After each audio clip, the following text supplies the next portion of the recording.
Hey, Shalom, Shalom. First and foremost, we're going to start this off by giving all praises, honor, and glory to Yahweh and Yahweh only, forever and ever, by saying, Kal Yada, Wa Kabawa, Wa Hawa, La Yahweh, Wa Yahweh Akkad, Alam Wa Alam. Hey, this is going to be a quick message to the black youth. I pray somebody get something out of this. Hey, without further ado, let's get into it. Shalom. Okay, so the message is, remember your creator in the days of your youth, right? See, the scriptures remind us of the importance of recognizing Yahweh in our younger years. Ecclesiastes 12:1.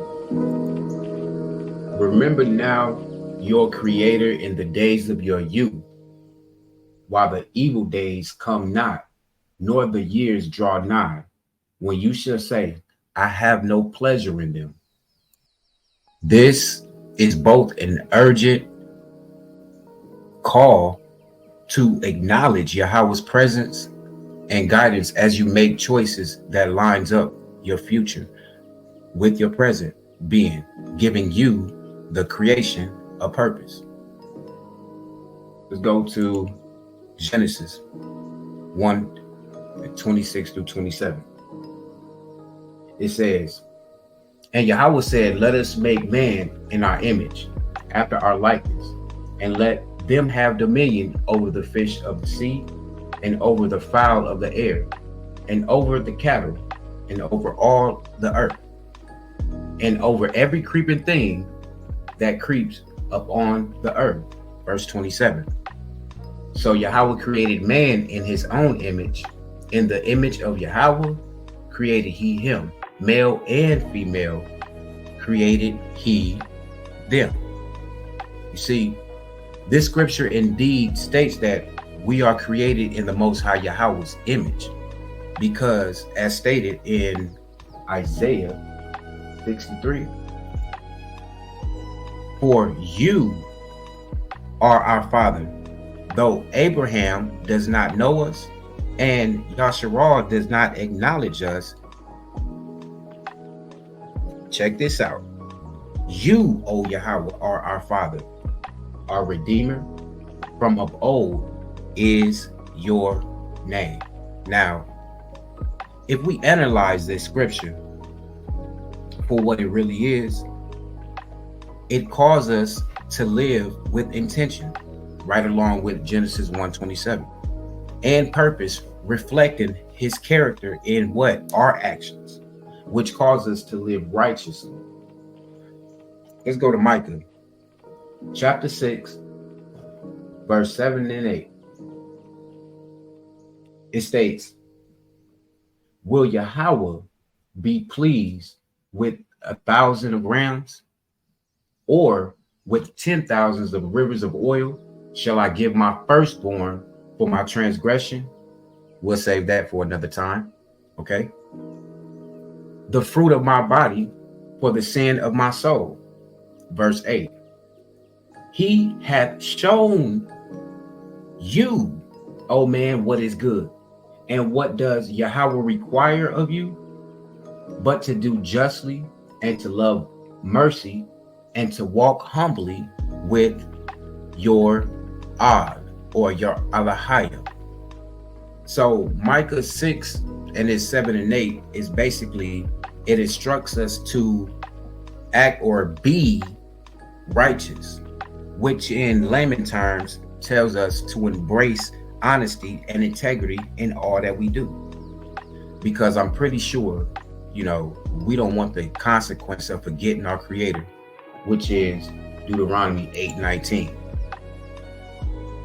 It says, and if you forget Yahweh your Elohim and go after other gods and serve them and worship them, I solemnly warn you today that you shall what? Truly perish. So forgetting your creator can commit yourself to death. See, a perfect example of this is 1 Samuel chapter 2, and we're going to start at verse 12 through 19. It says, now the sons of Eli were sons of Belial. They knew not Yahweh.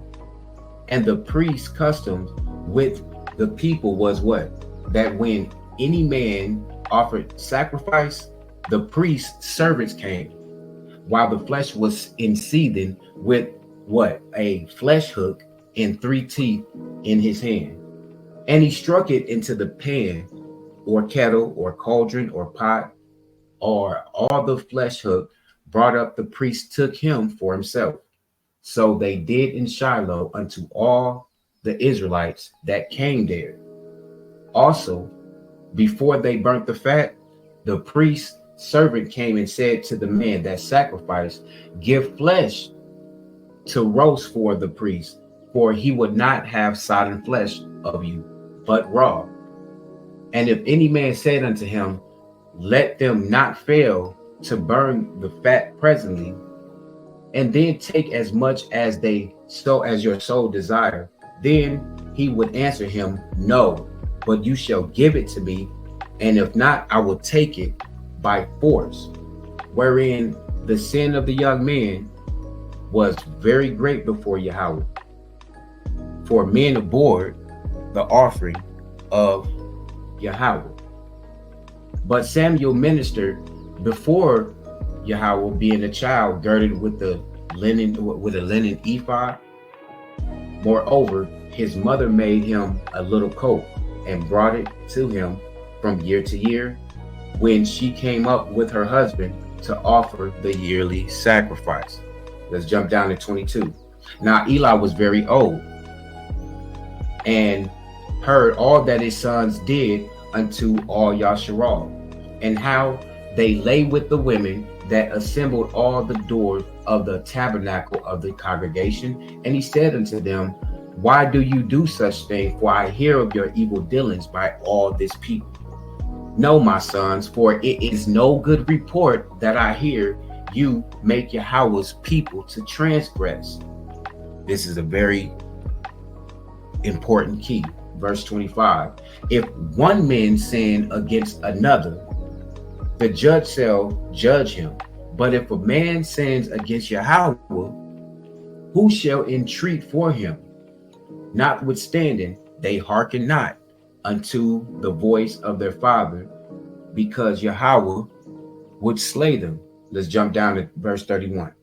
Behold, the days come that I will cut off your arm and the arm of your father's house, that there shall not be an old man in thine house. This is the reason. The reason why is because they did not take heed of the instructions that their father Eli, our forefather, was giving them.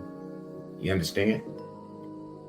It says that there shall not be an old man in thy house, and you shall see an enemy in your habitation, in all the wealth which Yahweh shall give Yasharal, and there shall not be an old man in thine house forever. And the man of thine man, and the man of yours, whom I shall not cut off from your altar, shall be to consume your eyes and to grieve your heart, and all the increase of your house shall die in the flower of their age. That reminds me of another scripture. And the scripture that it reminds me of is Job chapter 36. Excuse me. And we're going to start at verse 6.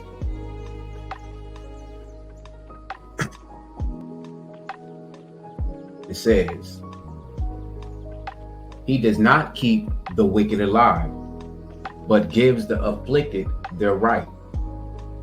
He does not withdraw his eyes from the righteous, but the kings on the throne. He sets them forever, and they are exalted. And if they are bound in chains and caught in the cords of affliction, then he declares to them their work. and their transgressions that they are behaving arrogantly. Listen up, black youth, Israelite youth. He opens their ears to instruction and commands that they will return from iniquity. If they listen and serve him, they complete their days in prosperity and their years in pleasantness. But if they do not listen, they perish by the sword and die without knowledge. The godless in heart cherish anger. They do not cry for help when he binds them. They die in youth, and their life ends among the cult prostitutes.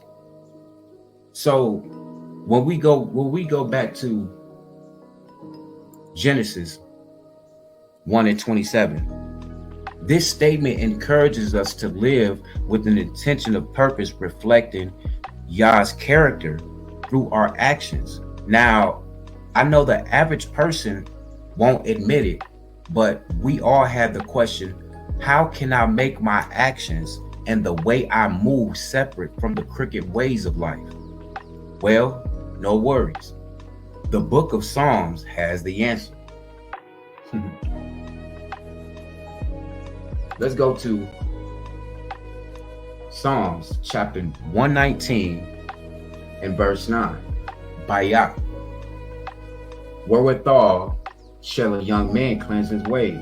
By taking heed thereto according to your word.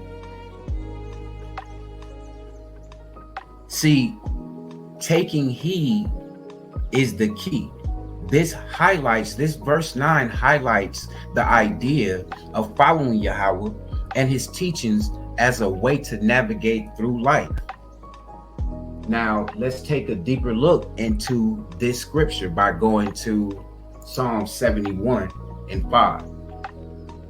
It says, For you are my hope, O Elohim Yahweh, you are my trust from my youth. Meaning, by referring to Yahweh as my hope, right? Where is this at? It says, my hope. You are recognizing that your sense of security, purpose, and future is rooted in your love for Yahweh. Hope, in the mental and spiritual sense, often implies a confident expectation and trust in Yahweh's promises and character. Through our physical sense, that ultimately gives us confidence in Yahweh. I'm talking literal strength and support. But last but not least, what I want to tune in on is since my youth, or from my youth. All right. Isaiah 40, starting at verse 30 through 31. It says, even the youth shall faint and be weary, and the young men shall utterly fail. But they that wait upon Yahweh shall renew their strength. They shall mount up with wings as eagle. They shall run and not be weary, and they shall walk and not faint.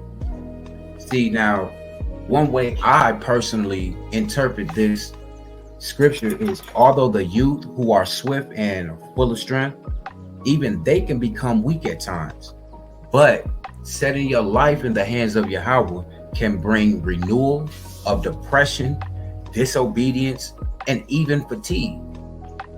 Reflecting the importance of giving all trust, praises, and honor to Yahweh from an early age. Instead of saying all of that, maybe I should have just went to Proverbs 3. Hold on. 1 and 2. My son, do not forget my teaching, but let your heart keep my commandments. For length of days and years of life and peace, they will add to you. they will add to you. But of course, y'all ain't gonna listen to it. Maybe he should read it again. But of course, y'all ain't gonna listen to it. Maybe he should read it again.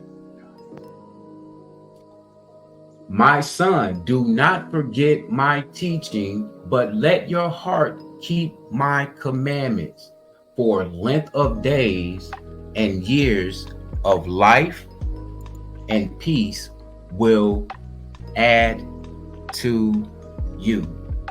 See, all in all, this brings us to the urgency of wisdom. The main word is urgency, like importance. As you think of that word, we can relate as to kin to like fear, the word fear, as in like Proverbs, what, 1:7? It says, the fear of Yahweh is the beginning of wisdom, and fools despise wisdom and instruction. So in other words, the importance of wisdom and or instruction is diligently seeking and seeking and searching after Yahweh, and vice versa. And that starts when? Remember, since your youth. Remember? All right. Now, just because it says since my youth doesn't let us parents off the hook by no means. Now it's easy for me to just put Proverbs 22:16 up here.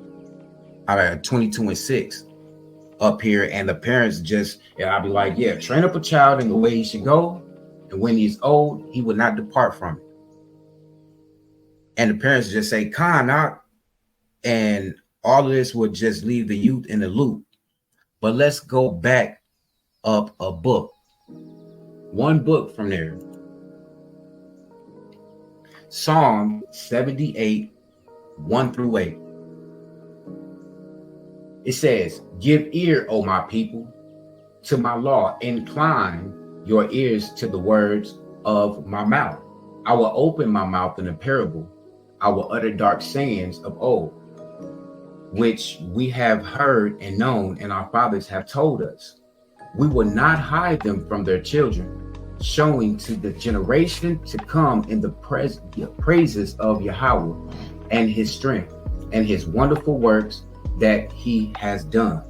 For he established a testimony in Yakab and appointed a law in Yahshua, which he commanded our fathers that they should make them known to their children, that the generation to come might know them, even the children which should be born, who should arise and declare them to their children, that they might set their hope in Yahweh and not forget the works of Yahweh, but keep his commandments, and might not be as their fathers, a stubborn and rebellious generation, a generation that set not their heart aright, and whose spirit was not steadfast with Elohim, or with Yahweh.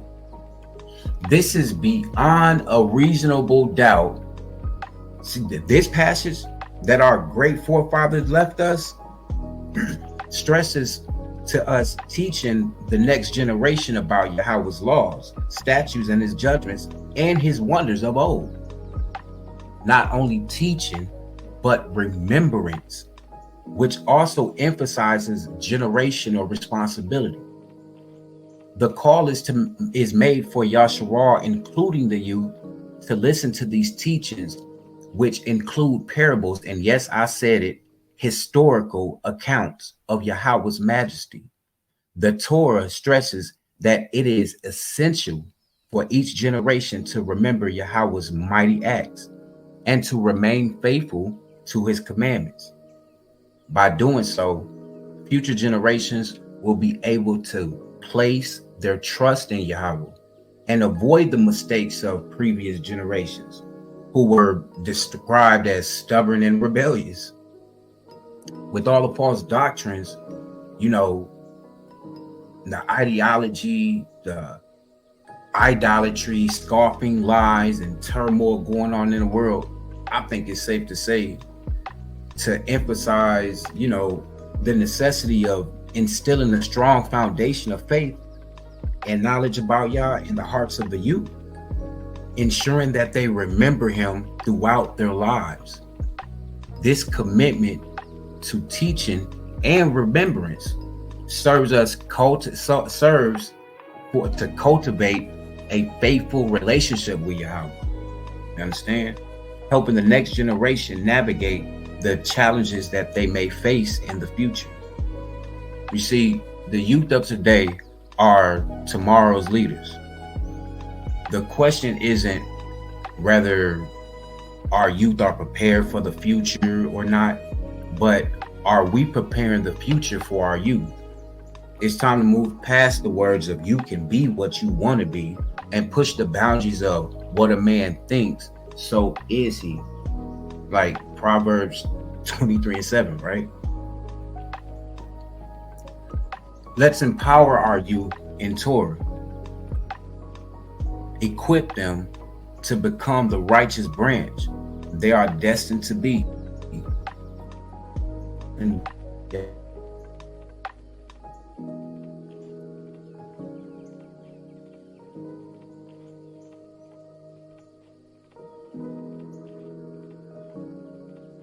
your nephews, grandchildren, or whoever, you know what I'm saying?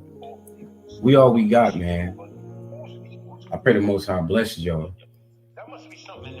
Keep y'all in perfect peace. This is Brother His Will. Another impelling idea. Shalom. Person that's looking for wise counsel, that they're not gonna, tell you, hey, look, this is wrong. You're not gonna you can't sit around wicked people, and look, you can't sit around these wicked people, talk to them and get them to change their mind. You're gonna be encouraged. You're gonna fall. You gotta keep talking what I was saying. Get you back to chapter 1, please.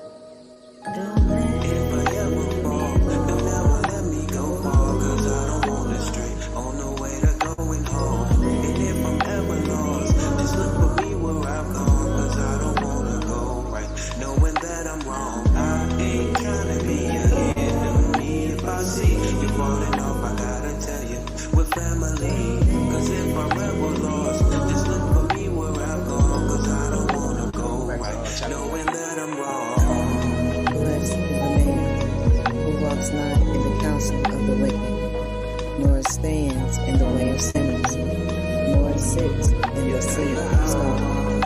But his delight is in the law of Yahweh, and on his law he meditates day and night. He is like a tree planted by streams of water, that yields his fruit in the season, and his leaf does not wither. In all that he does, he prospers. We're taking Yahawah body and playing our best opposition. Rather on feet or traveling seas, that's a true connection. If you can believe it, you can achieve. I would say go that distance, but just don't let that get you far away. To the point to where they can make you fall away. But homie, that's your decision. When I see you follow other guys, how you talking about being superstitious? How you calling me religious? You chose intuition.